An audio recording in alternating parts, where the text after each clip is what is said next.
अच्छा नाज़रीन, बड़े ओहदों पर छोटे लोगों को बिठा दिया जाए तो वो बड़े ओहदों का वकार भी खाक में मिला देते हैं। सुप्रीम कोर्ट को देख लो, जब से जस्टिस याहिया अफरीदी साहब चीफ जस्टिस बने, मुल्क की सबसे बड़ी अदालत के चीफ का ओहदा बिल्कुल बेमानी होकर रह गया। बिल्कुल उम्मीद नहीं थी। मुझे बहुत ही सीनियर और बड़ी जबरदस्त जो हालात पर गहरी नजर रखते हैं और अदालती हलकों के अंदर की खबरें रखते हैं, बहुत ज्यादा इज्जत की निगाह से देखे जाती है वो शख्सियत। उन्होंने मुझे कहा था कि जैसे याहिया अफरीदी साहब जैसे आप सोच रहे हैं, आपकी उम्मीदों पर बिल्कुल पूरा नहीं उतरेंगे। वो कुछ करके दिखाएंगे जो पिछलों को आप भुला देंगे। मुझे यकीन नहीं आता था, मैं बाकायदा उनसे बहस करता था, घंटों बहस करता था कि नहीं, ऐसा नहीं होगा। जैसे याहिया अफरीदी साहब धोखा नहीं देंगे, मंसूर अली शाह साहब की दोस्ती, ये वो फलां टमका, तो वो काजी फायज ईसा साहब के लगाए हुए सारे दाग धो देंगे, ये मेरा मौका। और वो आगे से मुस्कुराते चले जा रहे थे। आज मुझे उनकी मुस्कुराहट जो है वो चुभती हुई महसूस होती है। मैं उनको फेस नहीं कर पाता उस शख्सियत जो कुछ जैसे याहिया अफरीदी साहब करते चले जा रहे हैं। यानी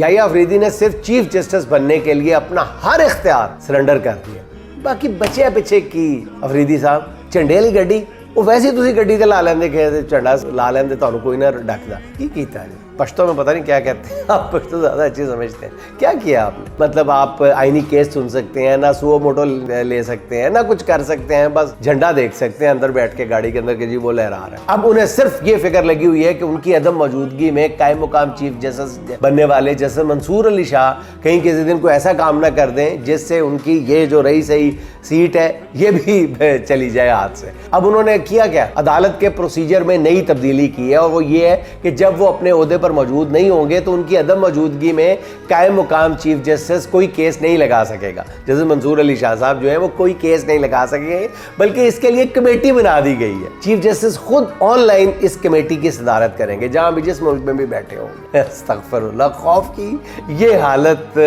कभी नहीं देखी, इतनी बेबसी कभी नहीं देखी। कभी किसी ओहदे से चिमटे हुए शख्स को मैंने इतना बेकरार नहीं देखा जो इस वक्त हालत जो है वो याहिया अफरीदी साहब की है। इजलास की सदारत भी करेंगे और केस फिक्स करने के साथ वो बेंचेस भी ऑनलाइन बनाएंगे बाहर बैठ के। और इस पर बड़ा जबरदस्त वो तबसरा किया है, एजाज हसन साहब ने बिल्कुल ठीक किया। वो कहते हैं कि मुझे याहिया अफरीदी पर तरस आता है कि वो सेकंड क्लास सिविल जज बन गया। उसके पास इख्तियारात ही नहीं है जो 90% सुप्रीम कोर्ट में आते हैं, उन्हें सुनने का इख्तियार भी उनके पास नहीं है। अफसोस की बात।